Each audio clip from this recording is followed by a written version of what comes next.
been a very long time. How you feeling? I feel great. I've never been this fresh in January, I tell you that. When did you know, realize, suspect that maybe you could be back during this season, 2020? When did I know?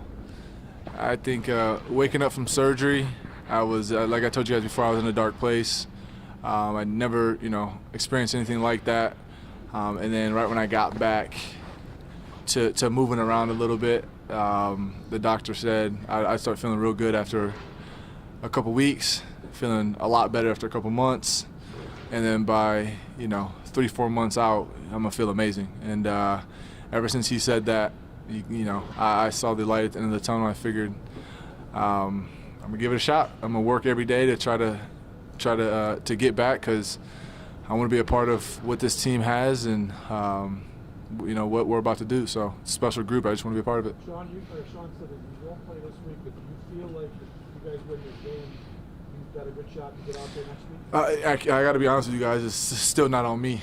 I felt good today, but it's not my decision. So it's my doctor's. So I'm going to continue to do what I can do each and every day to put myself in position to help this team. And when the day comes that I get the okay, I'm gonna give it a go. Have they given you a sense of like what hurdles you have to cross from a physical standpoint, or to whatever degree your neck has to withstand whatever you face out there to get that green light? As far as my neck goes in the recovery process, it's healed. Obviously, you understand that time is something that you also need. With what I had and timetable being most of the time 6 months. Obviously, that puts me into March.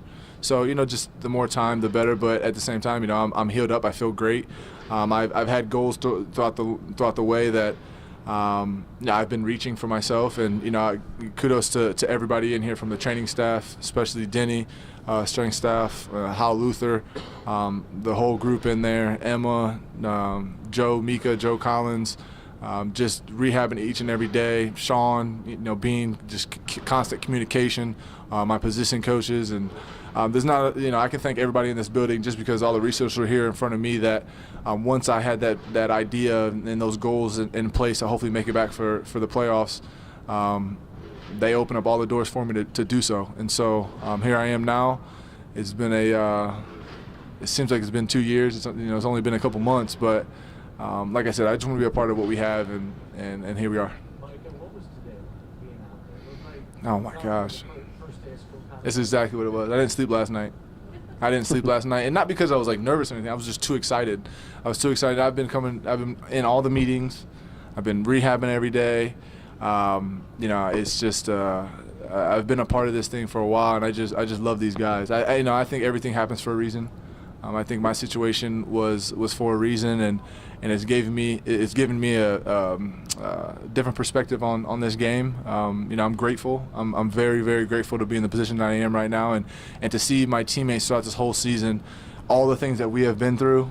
You name it, the weather, the injuries, D-Ham situation, just all this stuff. Just seeing my boys, my teammates, go out there and continue to fight. It wouldn't be, I have to make it. I have to give it a go. I have to, and so this is a special group. I've been saying it all along, and I'm just glad I can be a part of it today. Micah, how would you grade your coaching? I'm a dog-ass coach now. Do I want to coach in the future? I don't know about that, but yeah, I've been giving some guys some nuggets here and there. I wouldn't say our record indicates my coaching, but every now and then I was giving some nuggets and just trying to help out, my teammates when I could. What do you say about the guys who filled in? Obviously, Jaquan, Tamar, and Yeah, I mean it's, we always preach all the time, next man in this building, and so guys have been in and out of the lineup, and obviously a guy like J. Poe. Just going out there each and every week and fighting through injuries, fighting to, we've had so much experience with each other throughout the last couple of years. For him, it's been a little more difficult too, just having other guys in and out of the role. But they did a phenomenal job. D-Ham stepping in, doing what he does, and just bringing a different element to that position.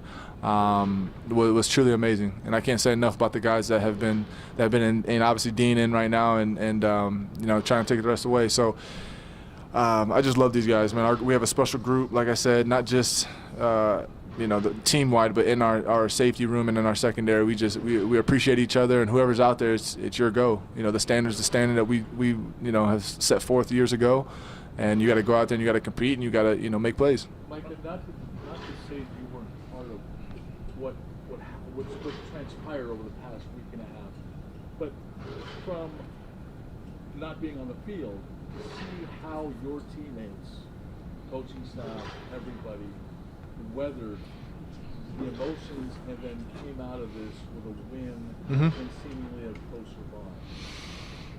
Yeah, we were a close team already. We were a really close team already, and you know, we've had guys in this organization for a while now, going on 6 years, or at 6 years, 5 years.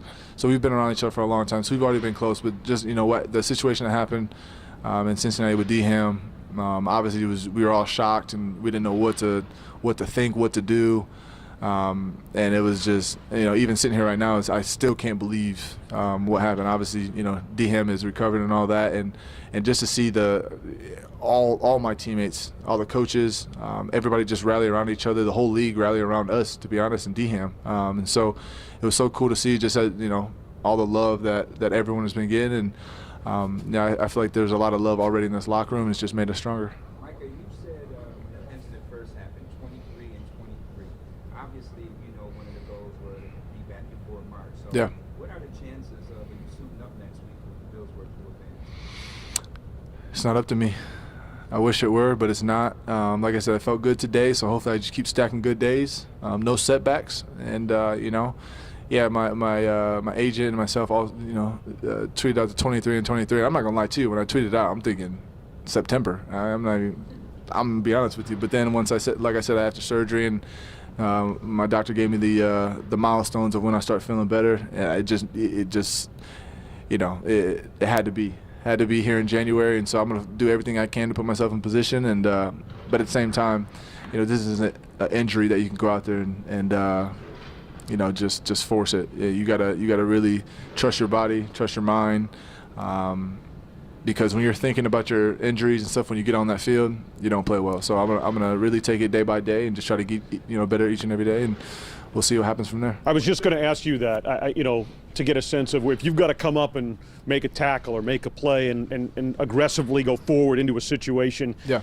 Are you at a point where you don't have to second guess or even think about that, or is that something you're kind of working your way through right now? I think it's a little bit of both. I mean, I honestly trust myself right now. You know, I feel like once you get into that game mode, I'm able to lock in. You know, sometimes I'm eating dinner with my wife and I'm talking about football, and then I just lock in, and she's like, "Okay, Micah, relax." Like, I just have that. You know, I think I'm able to do that. And so I think if I was on the field right now, I wouldn't be thinking that way. But you know, my doctor would say otherwise. And that's not, you know, it's not a smart thing to do right now. So, like I said, we'll just take it day by day. Thank you. I went and saw him last week, and as soon as he walked in the room, we both just started laughing at each other, because he knew what I was trying to do, and I knew what he was going to say. So, you know, we just started laughing at each other, and, you know, I just said, you know, let's do it. And he said, I'll give you the go to, you know, start practicing, stuff like that. And he, you know, we've been in constant communication. I can call him right now on his cell phone, and he'd pick up. So that's the kind of, you know, line of communication that we have. And, you know, I trust him, he trusts me. And so with the communication with everybody here, like I said, we've had a good milestones, good goals in place. And I'm just trying to do anything I can to help this football team, whether it was coach this whole time or if I'm back on the field helping guys. That way, I'm willing to do it. Last one for Micah. The biggest lesson. Man, that's a good one. I think just what I said earlier, just being so grateful. I think that, you know, year 10 in the league, coming off an all-pro year, you know, maybe I was, you know, complacent in my job and what I was doing consistently. You know, I feel like I was working hard, but, you know, maybe God has another lesson for me. And, you know, I just had to sit back and you know, become a better teammate, become a better father, become a better husband, and I've been able to do that. I think it's just been real humbling to be a part of this organization, and really they just, since day one getting back here, they just opened the door for me. Sean asked me to coach. I said, I'm not gonna do all that. I gotta see my family. Y'all are here too late.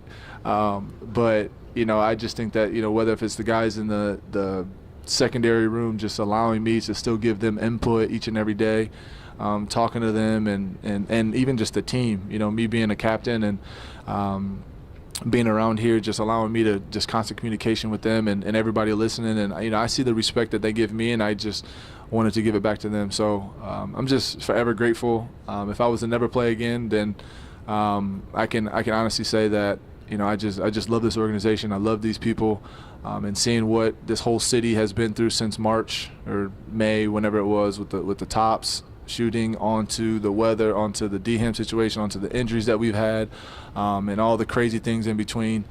I'm just forever grateful. You said when you came up here you haven't been as fresh ever in January. How does the rest of your body feel? Because you haven't been playing football necessarily. I feel good. I haven't had, like I said, any setbacks. Hal's been killing me in the weight room, just making me do like 100 lunges after a whole body workout and stuff like that. So I feel good, and like I said, I'm ready to go, but it's not up to me. Okay. Thanks, Micah. Mitchell Morris up next.